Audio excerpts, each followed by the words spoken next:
Well, слава Богу, что мы спасены, братья. Аминь. Чтобы дьявол не делал, мы вырвались навсегда. Скажи дьяволу, я вырвался навсегда. Ты меня больше не возьмешь? Дьявол, пойми, ты меня больше не возьмешь. Я вырвался на свободу. Навсегда. От болезни. От семейных проблем. От разногласия в доме. Я вырвался навсегда. От зависимости. От наркотиков. От алкоголя. Дьявол, ты меня больше не возьмешь. Я вырвался навсегда. Я больше не подамся. Именем Иисуса Христа. Дух Божий, подкрепи это в нас. Я молюсь об этом во имя Иисуса. Аминь. Я проповедую сегодня на теме сокровища сердца. Аминь. Евангелие от Луки, 6 глава, 43-45 стихи. Евангелие от Луки, 6 глава, 43-45 стихи. Если у вас еще проблема с правой ногой, голеностопом, нижняя сторона, почему бы не взять свое исцеление сейчас? Сила Божья здесь, чтобы исцелить вас. Если у вас проблема с спиной, также, или у вас кто-то дома, у кого проблема с нижней частью спины, позвоночной, примите исцеление и принесите им домой. 43-45 стихи. Нет доброго дерева, которое приносило бы худой плод.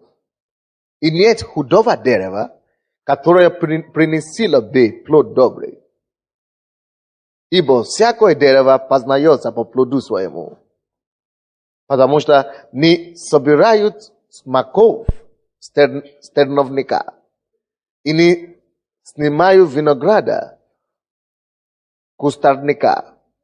Добрый человек из доброго сокровища сердца своего выносит доброе. А злой человек из злого сокровища сердца своего выносит злое. Ибо от избытка сердца говорят уста. Вы поняли, что я читал, нет? Или ничего не понятно?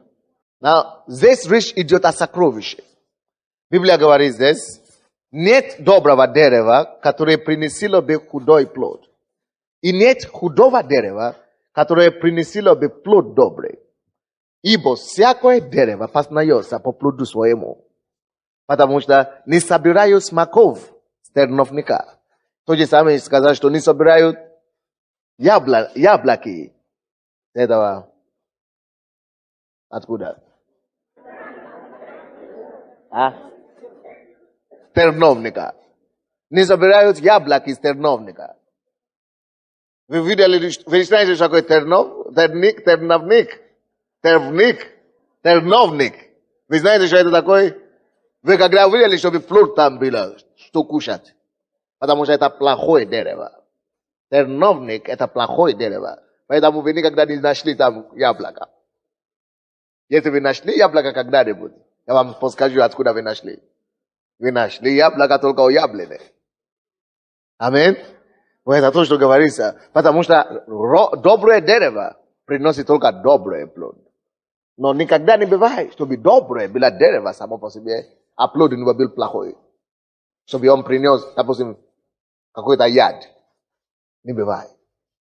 И мы считаем дальше именно об этом. Обратите внимание. Ибо всякое дерево познается по плоду своему. Потому что не собирают смаков с терновника и не снимают винограда с кустарника. Добрый человек точно как дерево. Как доброе дерево, хорошее дерево познается по своим хорошим плодам. Точно такие же, как и человек. Хороший человек познается по его плодам. Хорошим. А также плохой человек познается тоже по его плодам. Разве это не красиво, как Иисус говорит? Я думаю, он умно и доходчиво говорит. Dobry człowiek jest dobra sakrowisza serca swojego, wynosi dobre. A zły człowiek jest złowa sakrowisza serca swojego, wynosi złe. Ибо от избытка сердца говорят уста его. Пока я считаю, это место Бог исцеляет человека, у кого сердце, нога, левая нога, по-моему, у вас, вы знаете, такие ноги бывают, которые растут и становятся красные, и разбиваются, как будто гниют чуть-чуть. Как рожа такая. Да, воспаление рожественное. Но Бог исцеляет вас сейчас. Есть у кого-то такая нога там. Там мы говорим о сокровище. Сокровище сердца. Когда Иисус говорит о сокровище здесь, и сравнивает это дерево, хорошее или доброе.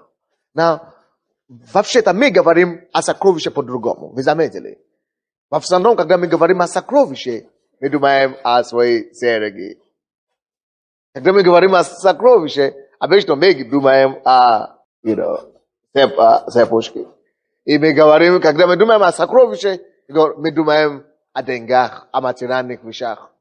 Это тоже есть сокровища, между прочим. И неплохие, я вам скажу. Нужно иметь их. Когда у тебя есть хорошие серьги, бриллианты и так далее, ты гордишься этим. Конечно, кто не хочет хорошее. Конечно, если нет, тоже мы не огорчаемся. Мы говорим, Бог даст. Аминь. Не сегодня, а завтра. Я буду работать и верить Богу, что мне даст заработать его. Аминь. Это нормально. Но Иисус, другое место, допустим, Евангелие от Матфея, 6 глава, он говорит о сокровище, о такое сокровище. Когда он говорит, соберите себе сокровище, не там, где ржа, и мол будет истощать. Он говорит именно о такое сокровище, как серьги, серебро и так далее. Но тут он говорит о сокровище также. Используя то же самое слово, но имеет в виду совсем другое. Там он говорит о материальном сокровище, тут он вообще говорит о другом измерении сокровища. Дорогой мой, слушай, есть два измерения, где ты должен твою жизнь собирать сокровища. Если вы пишете, вы должны это писать. Есть два измерения, куда ты должен собрать сокровища свою жизнь, своей жизни. Конечно, это мы все понимаем, что мы должны собирать сокровища, материальное богатство. А то у нас не будет ничего кушать дома, тем более у наших детей. Но Бог говорит, что это ненормально для праведников. Написано в Библии, что праведники, если ты праведник на самом деле, что праведник оставляет наследство и внукам. Так что, если ты верующий, это то, что Библия говорит, верующий оставляет наследство и внукам. Ты должен работать так, чтобы что-то осталось твоим детям и даже внукам. Бог говорит. Это доказательство, что ты верующий человек. Это доказательство, что ты праведник, ты служишь Богу. И Бог тебе дает, и спешествует тебе, и дает тебе возможность заработать, чтобы оставить не только своим детям, но и внукам какое-то наследство. Так что это нормально. Вы слушаете меня, да? Это есть одно измерение, которое ты и я должны собирать наследство.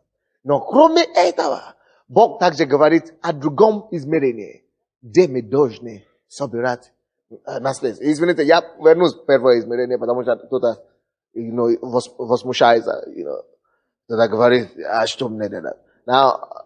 Я говорю вам два измерения, где вы можете собирать сокровища. Если тебе уже 80 лет, я не успел, неужели моя жизнь не просто? Ничего, это не основное. И поэтому я говорю два места, где ты можешь собирать сокровища. Это материальная сфера твоей жизни, измерение.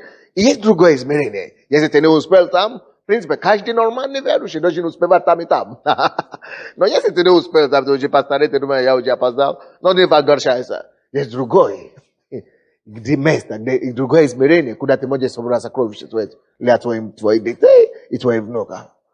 Это о чем тут Иисус говорит. Это речь идет о сокровище сердца. Заметьте, что он говорит о сокровище сердца, о духовное сокровище. О сокровище, которое не оценивается человеческими глазами, обычно, с первый взгляд. На первый взгляд, это сокровище люди не оценивают его как должное. Это сокровище даже незаметно часто. Но это сокровище сердца. То, что у тебя есть. Оно оценивается только высоко духовными и высоко нравственными людьми. Как, да? Нравственными людьми. Или Бог. Но прежде всего Бог оценивает это сокровище. Бог видит сердце. И вообще-то, я хочу вам, чтобы вы знали одно. Бог вообще нас не оценивает по первой категории. Бог оценивает нас больше всего по свое душевное состояние. Какое ты есть внутри. Какое твое внутреннее состояние. Так что и там обязательно мы обязаны передав внукам наследство. Аминь. Иисус говорит здесь. И говорит нам, 45 стих. Добрый человек из доброго сокровища сердца своего выносит доброе. Есть сокровище, которое у нас в сердце. Оно может быть либо доброе, либо злое. Посмотри на твое сердце. И говорю, да, ну, слава Богу, я лучше, чем соседа. Соседи разные бывают. Но стандарт Божий един для всех. Мы не призваны сравнить себя с каким-то человеком или с нашими соседами. Мы призваны с вами сравнить себе, простираться в вещи к стандарту Божьему. У каждого из нас есть какое-то измерение в сердце. Хотя бы ниже, которое нельзя опускаться. Это измерение совести. У нас есть совесть. И совесть нам часто подсказывает, что правильно, что неправильно. Это минимум. Но Божий стандарт намного выше, чем стандарт совести. Поэтому мы нуждаемся в Слове Божьем. Поэтому мы читаем Библию. Поэтому мы изучаем Божью волю. Чтобы знать и усовершенствоваться каждый раз. Когда мы усовершенствуемся, это значит, мы обогащаем свое духовное качество. Мы обогащаем себе. Мы собираем себе сокровище. Только сердце. Сокровище сердечное. Это тоже богатство. Таким же образом, как вы собираете материальное богатство. Вот у нас здесь пожертвования, десятины, большие деньги. Таким же образом, как мы зарабатываем. Кто-то, кому-то удается зарабатывать миллионы, кому-то миллиарды, кому-то тысячи, кому-то, я не знаю, сотни тысяч. Вот таким же образом, как мы собираем материальные сокровища. Таким же образом, вы должны знать, Бог ожидает, чтобы у нас тоже было собрано и набрано каждый день, каждым днем, день за день, тоже сокровище. Но только невидимое такое, но душевное. Сокровище сердца. Вы понимаете меня? Это так же самое, как серьги вы собираете. То же самое, как бриллианты вы собираете. Но это внутреннее. Откуда мне это собрать? Откуда мне это знать? Я сказал, есть минимум, который Бог дает нам знать через нашу совесть. Но есть вещи совести, есть Слово Божье, есть совершенная и угодная воля Божья, которую мы можем познать через Библию. И мы читаем Слово Божье. Мы усовершенствуемся. Мы двигаемся Божье. Мы говорим, мы знаем, как нужно жить. Что Бог ожидает от каждого человека. Что Бог ожидает от меня конкретно. Как я должен относиться к соседу. Как я должен относиться к окружающему. Как я должен относиться к жене. Как я должен относиться к мужу. Как я должен относиться к свекрови, теще и так далее. И это нормально. И это все чистится в твой душевный багаж. Твой душевный богатство. Твой душевный, сокровища. И растет. Или уменьшивается. Братья и сестры, к сожалению, есть слишком много людей, кого люди поднимают здесь на земле, может быть, они президент или как Клинтон, Допустим, это пример хороший пример. Извини, я Клинтон, но удачный пример получилось. Я как раз о тебе об этом говорю. У него, это не первый раз, он постоянно живет с разными женщинами. Без права, без морала, без какого-то ограничения, без стандарта. Но физически у него богатство есть. У него престиж есть. У него авторитет есть. У него пост есть. Самый сильный человек в мире. Это он президент самой сильной страны в мире. Но когда речь идет о духовной, душевной, о сокровище, вроде бы внешне, для мира, у него, какое достижение. Но когда речь идет о настоящем достижении, сейчас он плачет каждый день, кается перед всем. Говорит, только помилуй меня, не выброси меня отсюда. Теперь ему не до президента, ему не до престижа, ему не до зарплаты, ему не до ничего сейчас. Только помилуйте меня. Слушай, почему важнее, слушайте сюда, почему важнее душевное сокровище? Потому что если ты не накопишь себе хорошее душевное сокровище, рано или поздно, ты можешь совершить только одну маленькую ошибку или что-то такое, и твои недостатки духовные перешагнут все твои достижения физическое.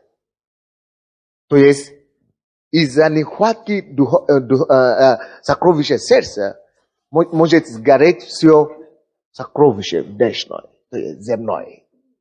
Посмотрите, спросите у бизнесменов, есть некоторые бизнесмены, которые ходят к нам в церковь. Найдите людей, которые легкомысленные, бизнесмены, которые легкомысленные, которые гуляют, тратят деньги, не дисциплинированные, или колятся и так далее. Сколько бы они не зарабатывали, сколько бы не зарабатывали в жизни, все сгорают. Либо при их жизни, либо они не оставляют наследство внукам. Даже если оставляют, все сгорает сразу после них. Что бы ты ни заработал, что бы ты ни достигал, даже если предки или твои родители оставили тебе миллиарды, если ты не имеешь сокровища духовное, сердца, ты потеряешь миг, как песок в пальце, раздвинутые пальцы. Вроде бы у меня все было вчера, сейчас уже ничего нет. Что значит заниматься над собой, накоплять или накопить не только сокровища вот такие, но одновременно, параллельно работать над твоим сердцем, работать над сокровищем, которые вечные, на которые никто не видит, но ты видишь. Ты сам наблюдаешь за собой. Ты сам дисциплинируешь себя. Ты поднимаешь твою планку выше и выше. Это будет твоя гарантия на будущее. На дни тяжелые, это то, что тебя спасет. Даже если у тебя ничего нету, или у тебя все сгорит, допустим, потому что у тебя есть хорошее богатство, сокровища внутреннее, все откроют тебе дверь. Ты получишь милость отовсюду. Потому что Библия говорит, что я был молод, и теперь я стар, и я не видел, чтобы дети праведника просили хлеба. Не бывает. Если человек праведник, это человек, который богат духовное сокровище сердца. И их не забывают. К ним всегда находится кто-то, кто придет на помощь. Вот на что нам Бог тоже призывает нас не обращать внимание, не забыть. Работай над собой. На первый взгляд, когда человек дисциплинирует себя, я не пью, я не курю, я не колюсь, я не гуляю, я не то. Ты думаешь, ты ничего особенного не приобретаешь. Ты думаешь, я теряю. Мои друзья, коллеги, ровесники гуляют, они наслаждаются, живут, так круто, а я скромную жизнь. Слушай, но ты не знаешь, сколько неприятностей Бог тебя избавляет. Когда у них головные боли, и бессонные ночи, ты спишь спокойно, ты живешь спокойную жизнь. Не позволь дьяволу бросить ложь тебя в голову. Не позволь дьяволу бросить тебя ложь в голову, что ты что-нибудь теряешь. Ты приобретаешь, ты просто это не знаешь. Если бы ты знал. Но что я хочу, чтобы вы помнили сегодня. Когда вы живете высокую жизнь. Поймите, это тоже сокровище. Слушайте еще раз, это тоже сокровище. Это только духовное сокровище, которое никто не видит на первый взгляд. Но это сокровище, которое хранит твою жизнь, которое защищает твое достижение. И только это сокровище, второе, защищает первое, материальное, приобретенное тобой сокровище. Аминь. Вы знаете, я скажу что-то сейчас, и не спешите спорить с тем, что я скажу сейчас. Кто из вас знает, что есть такие вещи, как лотереи? Некоторые из вас играют. Кто играет в лотереи? Так, 6 человек, раз, два, так. Давай, кто еще? 3, так. 3. По крайней мере, есть кто был честный. 3 есть кто был честный. Так. Все, согласны. Послушайте. В Америке, вы знаете, что существует такой большой лотерей на 10 миллионов, да? Да, на 10 миллионов. Каждый год кто-то выигрывает. И здесь кто-то тоже выигрывает миллион, лото миллион, или что-то такое. Показываю, я там вижу иногда по телевизору. Лото миллион. Это тоже лотерей, да? Лото миллион. Или как называется? Лото или что? Спорт лото, да. Спорт лото миллион. Что-то подобное, да. Короче, послушайте. Послушайте это заявление, которое я сейчас сделаю.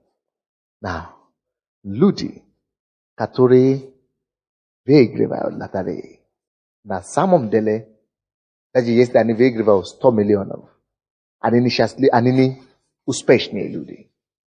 Они не богатые люди. Люди, которые выигрывают лотереи, не богатые люди. Не успешные люди. И несчастливые люди. Потому что истинный успех и истинное богатство зарабатывается, не приобретается. То есть, есть разница, когда тебе дают богатство и когда ты зарабатываешь богатство. Я вам докажу это. В Америке есть список людей, все, которые выигрывают 10 миллионов каждый год, 60-х годах. 90% из них сейчас, на сегодняшний день, уже вернулись в исходную позицию. Потому что им дали богатство, они не приобрели, они не зарабатывали богатство. Когда ты зарабатываешь что-то, когда ты живешь честным трудом и приобретаешь что-то, слушайте меня внимательно. Ты знаешь так же, как сохранить его. И когда у тебя есть внезапный какой-то, либо ты воровал, вы знаете, воры тоже, они не успешные люди. Криминалы, эти, которые, воры, мафия и рекетиры, они не успешные люди. Есть разница между успехом. Это действительно богатый человек. Для внешнего человека он все богатый. Почему воры продолжают воровать? Потому что они уже богатые, но все равно продолжают воровать. Потому что они не научились зарабатывать. Они не научились. Они не могут удержать. Они уходят. Они не успешные люди. Это не успех, это не богатство. Что я хочу это сказать?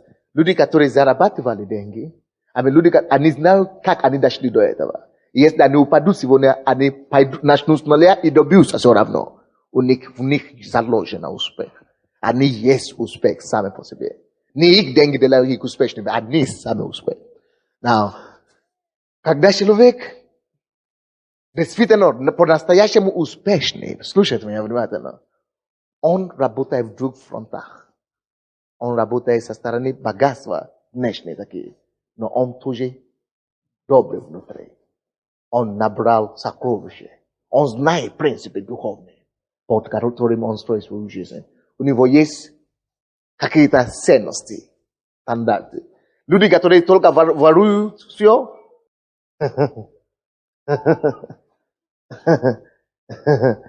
эти деньги, даже ворованные, у них не остаются. Я могу спорить с вами. Я не знаю, научные это самое исследование есть.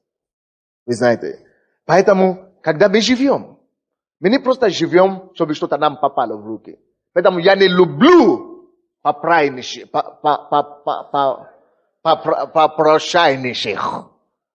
Бог тебе дал какую-то силу. Бог тебе дал какую-то способность. Бог тебе что-нибудь дал. Бог говорит, что дар человека делает его великим. У тебя есть твой дар. У меня есть мой дар. Даже если твой дар это быть поваром, ты можешь заниматься этим и стать миллионером. Дар человека сделает, чтобы он сел с вельможами. Чтобы он сел за столом с великими людьми. Вы знаете, в прошлый раз я проповедовал о том, что об обуви, да, $200. Потом кто там мне пишет письмо и говорит, пастор, мы ходим в церковь, мы даем последние пожертвования, копейки, мы не ожидаем, что вы будете покупать обуви, даже без пожертвования.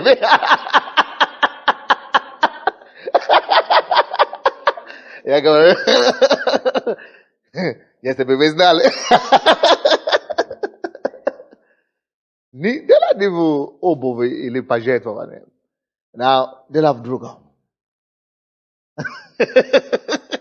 Смеется. Это правда, у меня есть эта письмо лежит у меня дома. И еще просит ответ. Now, дело не в этом. Дело в двух вещах. Now, мы призваны собирать сокровища в двух направлениях, в двух измерениях. Но это нормально то, что они говорят. Но они просто не поняли суть моей проповеди, значит. Суть моей проповеди была в другом, не в обуви, а в том, что ты можешь добиться. Поэтому я здесь. Поэтому я проповедую эту проповедь. Я знаю этого Бога, который может содействовать тебе и помочь тебе стать человеком. Если ты будешь жить по принципам Библии и быть послушным, ты не останешься бедным. Ты не останешься больным. Ты не останешься зависимым. Только если у тебя будет воля и желание слушаться Слову Божьему, есть Бог на небе. Знаете, это реальность. Евангелие работает. Библия говорит, я не стыжусь Евангелия Христова, ибо оно есть сила Божья к спасению всякому верующему. Это есть сила Бога к спасению. Сила Бога к процветанию, сила Бога к исцелению, сила Бога к освобождению, сила Бога в Слове Божьем. Евангелие – это сила Бога, чтобы принести изменения в твоей жизни, сила Бога, чтобы менять твои обстоятельства, сила Бога, чтобы сделать тебя из никто кем-то, сила Бога, чтобы укрепить твое слабое тело, немощную душу, поднять тебя и дать тебе перспективу в жизни. Это сила Бога всякому верующему. Мы верующие, поэтому мы здесь. Мы верим в каждое слово, которое в Боге. И мы говорим Ему, Господь, мы послушны Тебе. Мы хотим последовать за Тобою. И это работает, дорогой. Это работает. И это поднимает жизнь. Это сила Бога. Мы верим в эту силу. И мы увидим то, что Он говорит, что мы увидим. Аминь. Это сила Бога. Оно работает. Но в этом случае Библия говорит, добрый человек. Что делает человека добрым? То, что делает человека добрым, это его накопленное богатство внутри. Душевное богатство. Что делает человека добрым? Это насколько он сокровище, духовное, или сердце, насколько он поработал над этим. Это очень быстро узнается, кто добрый человек, кто нет. Аминь. Очень быстро узнать, чем ты живешь, чем ты наполнен внутри. Очень быстро знать. Слушай, добрый человек, который имеет Божью доброту, согласно Слову, который живет согласно Слову. Знаете, не те, которые внешне.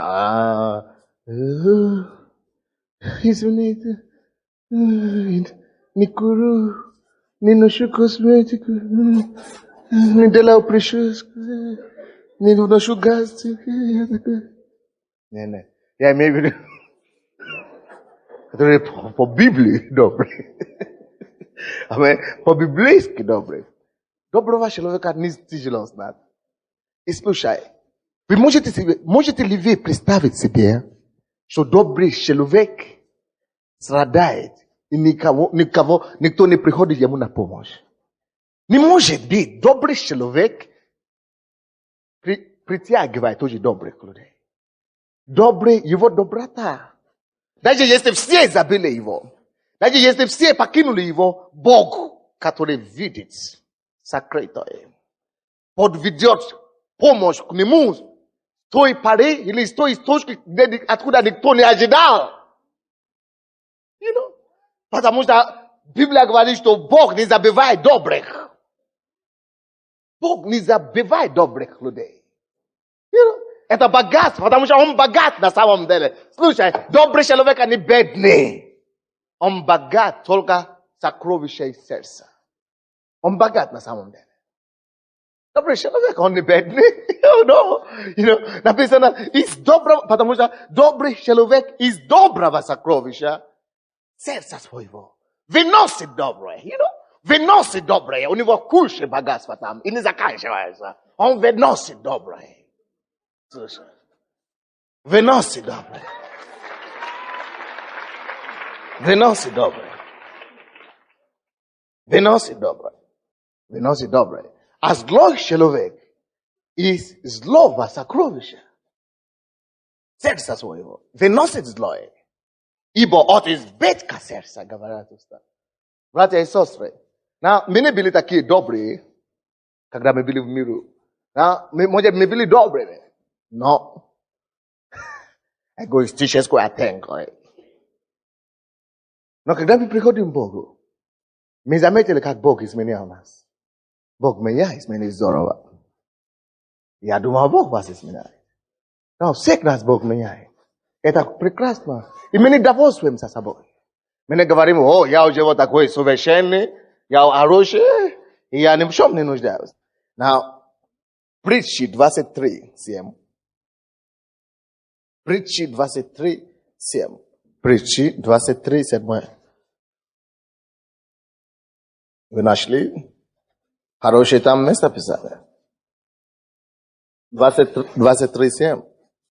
Потому что написано, каковы мысли в душе его, слушайте внимательно, каковы мысли в душе его, таков и он. Ешь и пей, говорит он тебе, а сердце его не с тобою. Хитрый, лукавый человек. К чему я это хочу сказать? Знаете, не очень-то просто людям знать, где добрый человек и где злой. Слушайте, это зависит от внутреннего состояния человека. Иисус говорит, добрый человек. Но от чего зависит доброта человека? Какой он? Написано там, что как человек думает, как он мыслит, таков он. Слушай, братья и сестры, если ты хочешь знать, добрый ли ты или нет на самом деле, или вернее, знаете, допустим, мы воспринимаем людей обычно по внешнему, каков они, какие. Знаете, как бизнесмены, они знают эту тактику уже.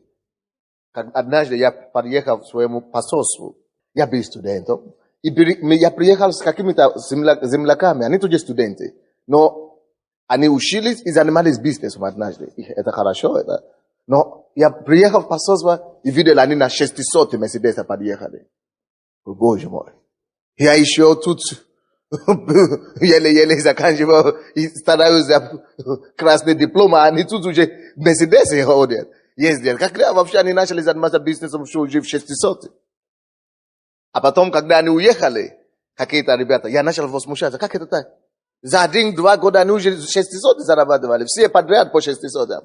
Они говорят, нет, ты что не разбираешься? Я говорю, нет. Они говорят, ты что, ты же не глупый. Не будь глупым. Я говорю, послушай, дело в том, что эти ребята занимаются бизнесом. Я говорю, конечно, я знал, но что, заработали уже Мерседес. Они говорят, нет, ты не понимаешь. Дело в том, что это же посольство.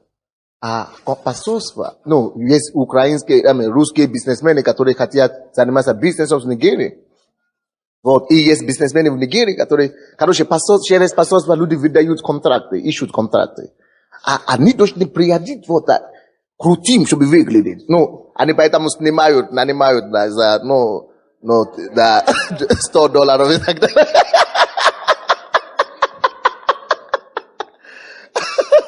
Они идут на аренду, как на прокат, когда человек хочет жениться, и так далее, он ходит, да. Они тоже ходят на прокат и нанимают это 600 за $200 или сколько, да, 2 часа. И бриллианты всякие в эти, да, в эти пальцы. Тоже нанимают на 2 часа. За $50. А потом тоже дорогой костюм за $2000. И они просто специально платят. Все это обходит им где-то $200-300.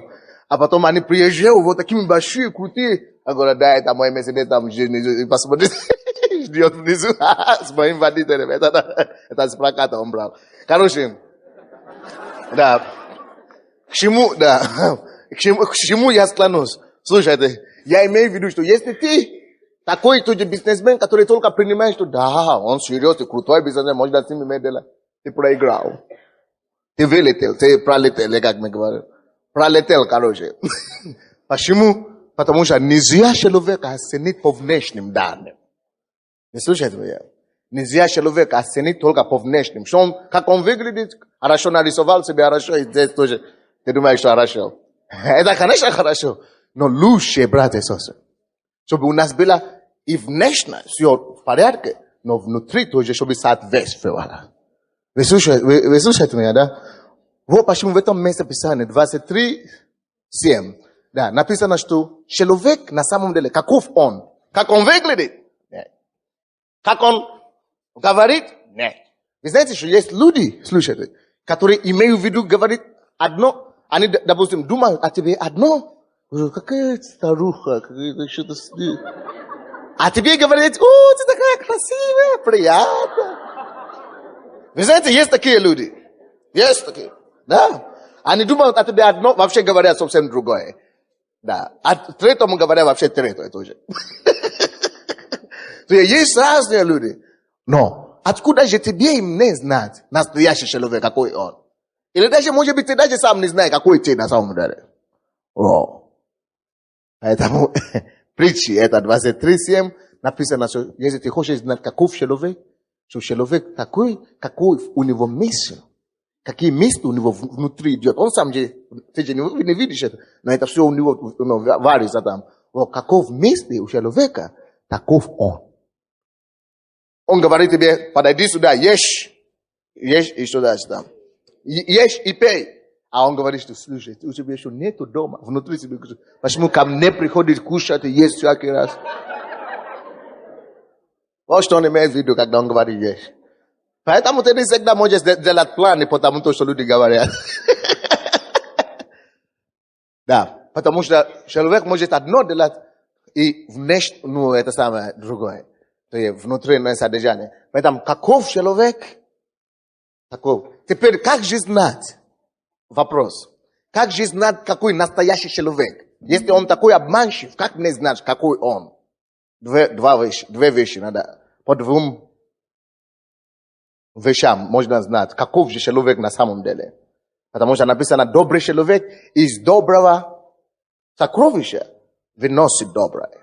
А злой человек из злого сокровища выносит зло. Но написано также, доброе дерево не принесет худое, плохой плод. Плохое дерево не принесет хороший плод. Поэтому мы говорим людям, мы говорим правительству Украины, мы говорим власти Украины, мы говорим представителям религии, милиции, правоохранительным органам, мы говорим всем, приходите, посмотрите, какой у нас плод. Если мы плохое, как Белое Братство, мы не можем иметь такой хороший плод. Если мы кришнаиты, у нас бы была бритая голова. Приходите, посмотрите, какие мы. Посмотрите на наш плод. Зачем? Неужели нужно так искать долго? Не надо. Все есть. На виду. Но как знать, короче? Как тебе знать твоей жизни? Потому что каждый день мы сталкиваемся с людьми. Потому что очень многие жены особенно страдают от этого. Они приходят ко мне, ой, пастор. Выходила замуж, вроде бы он один. А живу уже, Боже мой, зачем я вышла? Некоторые знают, о чем я говорю. Да, это всегда бывает обманчиво. Но слушайте сюда. Слушайте сюда. Я вам дам признак. 2. Первое. Посмотри, как и что человек говорит, когда он под давлением. Когда кризис. Когда в его жизни что-то не получается. Или когда он обижен. Или когда, посмотрите, что он делает. Если он так делает, знаете, люди рисуются, но под кризисом они не могут рисоваться. Они тогда все настоящее, все то, что там выходит, все сразу наружу. Они могут, сначала раньше они думали, я знал, что сказать тому я знал, что сказать, этому знал, что сказать. Но когда давление и кризис, они не успевают думать, кому это, они вновь все сразу, как оно есть. Послушай, что люди говорят, когда они под давлением и кризисом. Это во-первых. Второй признак. Как знать, какое сокровище у человека, доброе или худое. Второе. Посмотри, что они делают. Как они поступают, как они себя ведут, когда у них что-то не получается. Когда он банкротство, что они делают. Если он вор, он тогда украдет что-нибудь. Когда у него в семье не получается, надо послать дочку в школу. Если она у тебя работает продавец, она тогда что-нибудь украдет, посмотришь. Если она действительно вор внутри. Когда кризис, когда что-то не получается у людей, во-первых, посмотри, что они говорят. Это один. Во-вторых, когда давление и кризис, что-то не получается, посмотри, что они делают. Как они реагируют на события, на жизнь, что они делают. Когда они начинают бить и, воровать и говорить, что, ты знаешь, я запил. А почему ты запил? Бабушка умерла. Бабушка умерла. Это ерунда. Значит, это самое жило в нем все время. Знаете, есть люди, которые ходят в церковь. Они говорят, все, Бог меня исцелил, все. А они шушу по румке только шушу делали. Да. По день рождения. А потом раз сорвали. Что с ними? А говорю, ты что с тобой? Не выдержал. А что такое? Бабушка умерла. Кризис. Короче, это очень правда то, что я говорю. Это согласно с словом. Это значит в нем, это что-то там было скрыто. Знаете, в нашей жизни с вами большинство скрытое, чем открытое. Поэтому мне нравятся люди, которые открыты, которые всегда говорят вещи, как они есть. Раз, бам, бам, бам, значит, бам. Ты знаешь, он такой. А есть которые хитрые такие. Можно их знать только во время кризиса. Что они говорят и как они поступают. Вы согласны со мной? Библия говорит, каков место у него внутри, таков он. Но что получается? Очень ошибочно люди. Вы знаете, каждый день мы видим разных людей в церкви. На улице. Хорошо одеты. Хорошо выглядят. Но не совершает ошибку. Думаю, что человек, как он выглядит, такой же он. На заблуждение.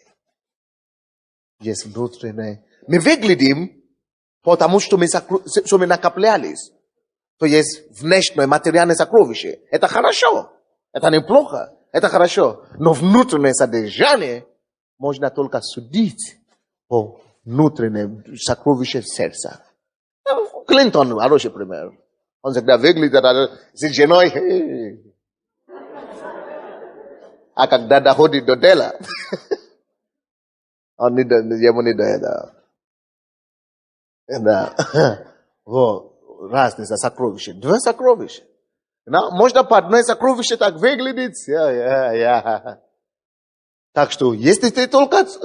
Многие из нас ошиблись таким образом. Многие поженились, выходили замуж, Только, красивый, спортивный. Фигура. Боже мой. Потом поразводились по одному. Да.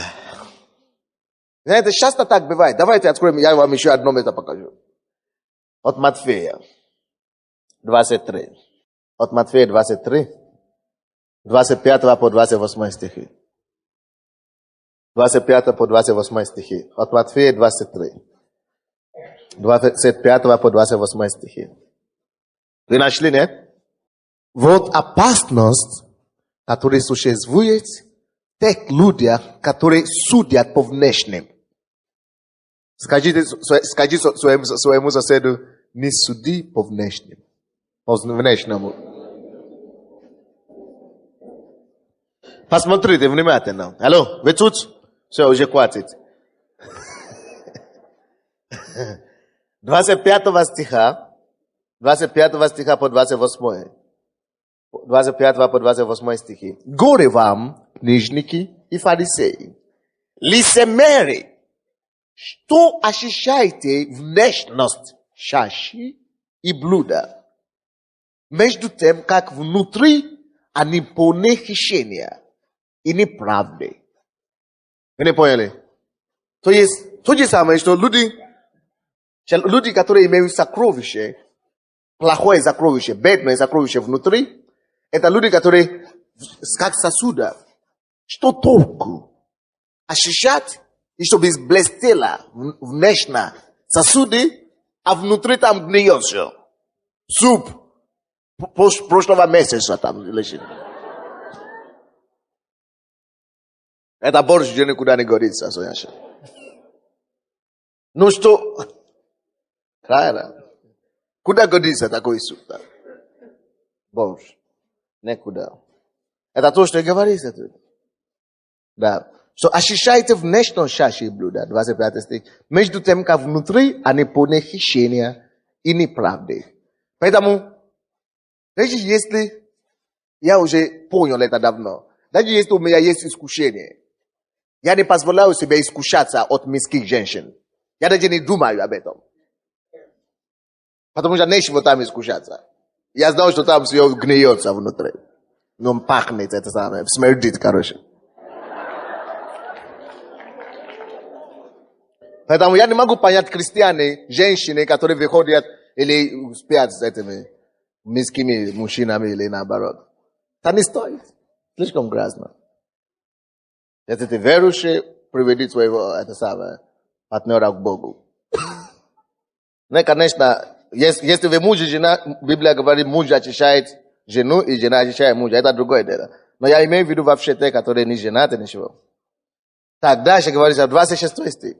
Фарисей слепой или как? Фарисей слепой, я не сказал, я не знал. Фарисей слепой. Очисти прежде внутренность чаши и блюда, чтобы чиста была и внешность их. Видите как? Поэтому я не сторонник этих проповедников, которые говорят, женщины не должны краситься и так далее. Я говорю наоборот. Посмотрите, что Иисус сказал. Он говорит, сначала очисти внутренность, а потом тогда и внешность должна быть тоже чисто. После того, как внутренность уже очищена. Поэтому я сказал однажды, если моя жена будет такая бледная, я ее пошлю обратно домой, пускай оденется. Серьезно. Потому что ты уже такая порядочная внутри, ты честная, омыта кровью Иисуса, у тебя все в порядке внутри, дай нам это знать по наружу. Мы внутри-то не видим. Единственные люди, которые имеют право быть красивыми, это верующие.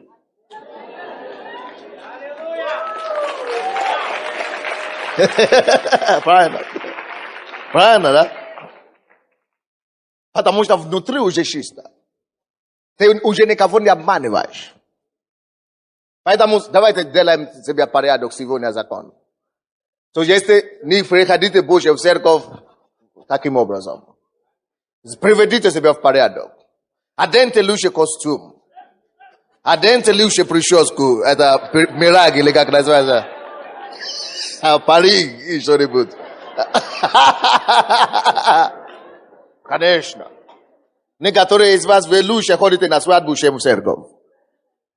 Какой больше, свадьба или к Богу идти? Поэтому вы достойны, даже на улице будьте в порядке. Кто-то говорит, что не чем прийти. Но когда тебя приглашают на свадьбу, ты куда-то, чем-то куда-то туда ходишь. Вот им и сюда иди. Если люди имеют право, хорошо выглядеть, это только христиане. Потому что внутри у нас все в порядке. Кто-то понял.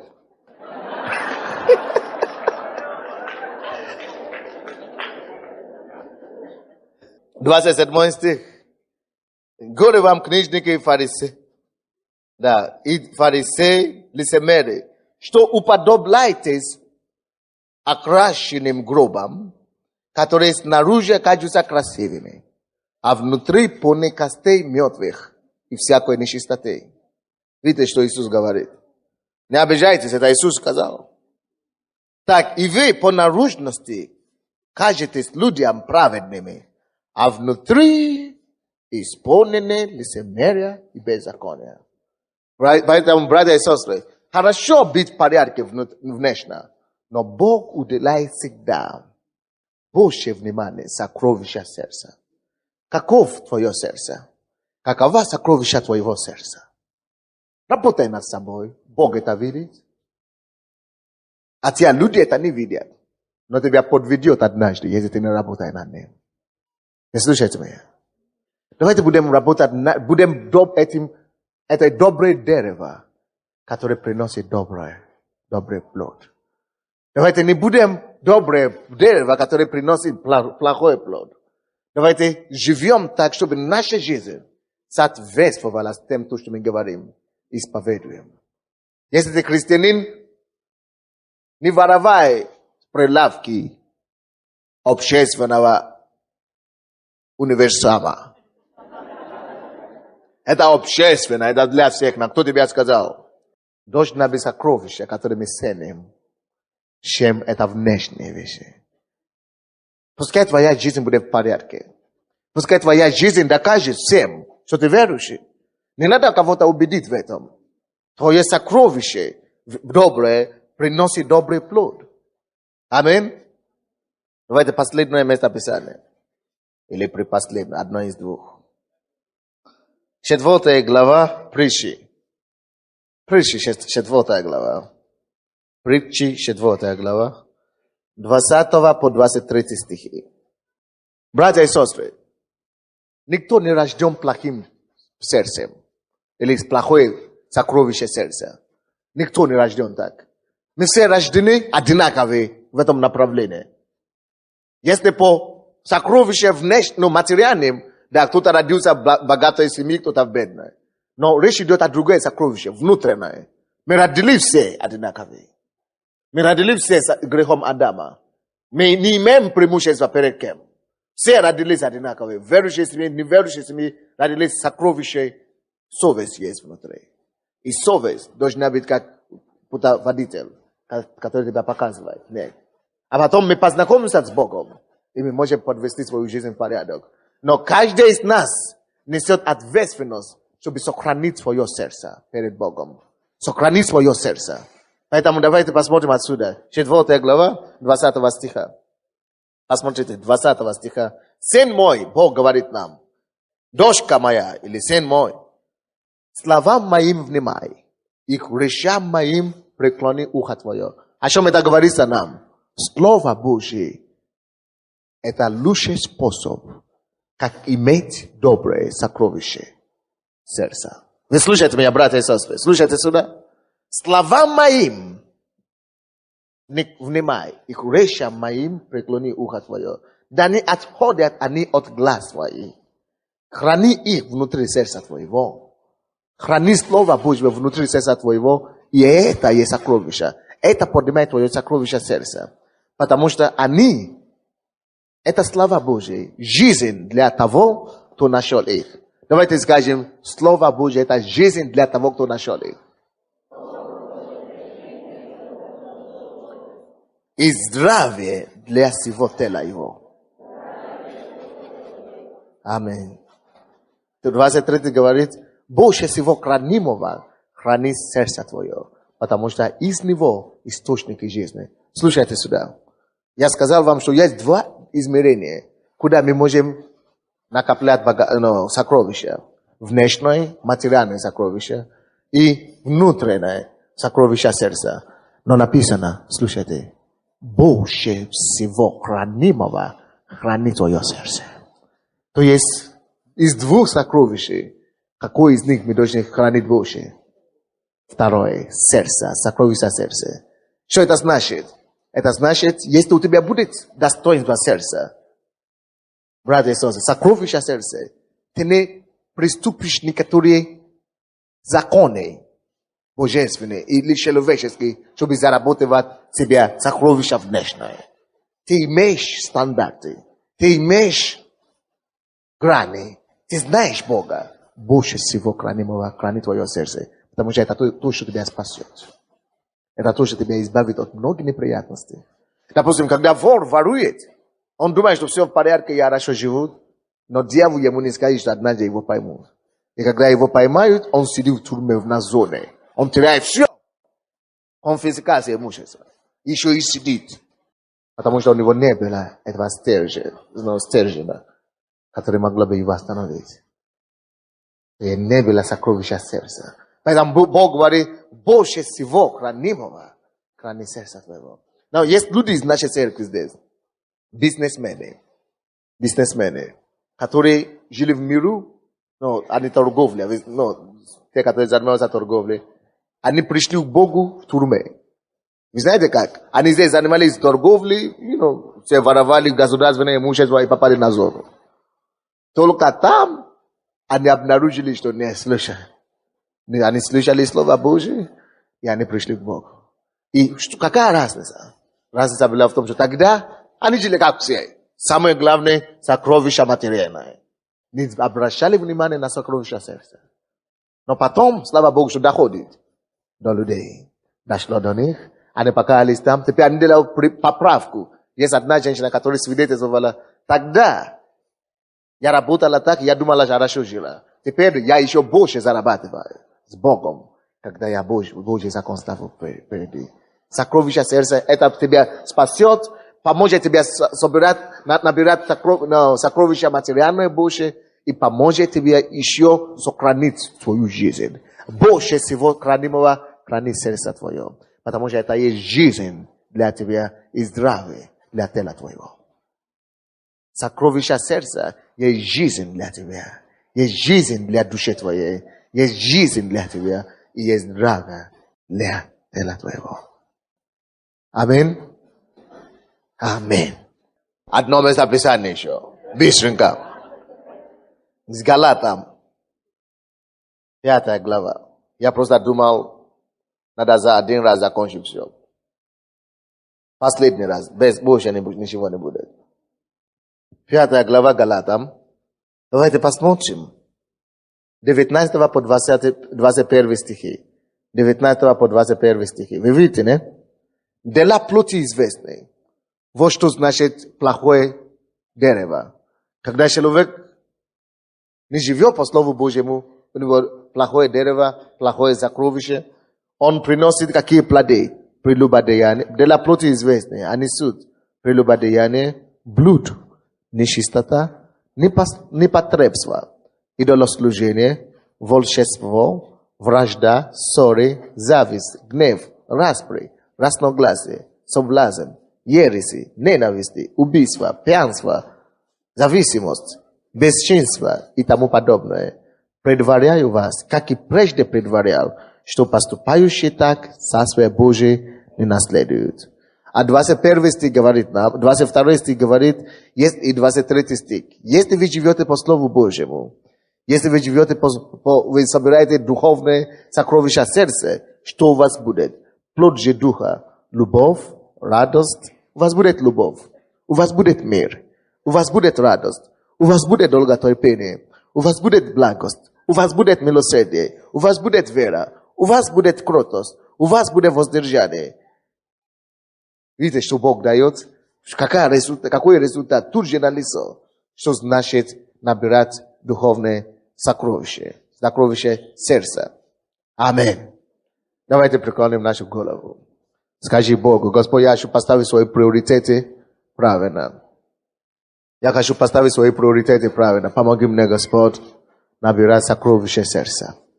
Я хочу набирать сокровища сердца. Я хочу привести свою жизнь в порядок. Помоги мне, Господь. Я хочу ставить свои приоритеты правильно. Я хочу работать над своим душевным качеством. Я хочу работать над собой.